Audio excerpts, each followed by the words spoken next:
Gopher baseball team spent 10 nights on the road over spring break and had a chance to see historic sites in Richmond, Virginia and Washington, D.C. Richmond, it was a lot of cool.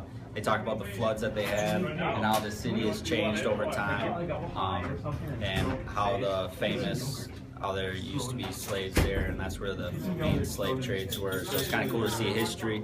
And DC, got to see a bunch of things I see in movies. So I've never seen them in person, never been there in person, but some of the monuments were pretty cool, and the museums were really cool to see. Do you feel like an expert Segway driver now? Oh, definitely. I was looking to buy one myself, but a little too spendy, so gonna have to go on to the next thing for that. But yeah, it's at first it's a little scary, but once you get the hang of it, it's a piece of cake.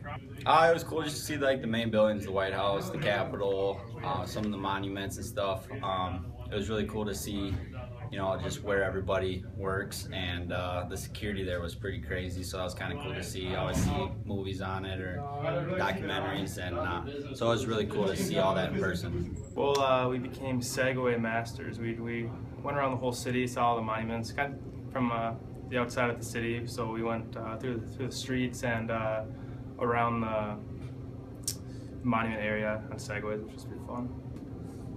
I thought the inside the Supreme Court was pretty cool, and Library of Congress was pretty cool, and also the Smithsonian of the American history was also pretty cool to see. Tony Shefty hit 3 home runs during the Gophers' stay in Virginia. Yeah, I mean, you know, just was hitting the ball somewhat well this weekend, so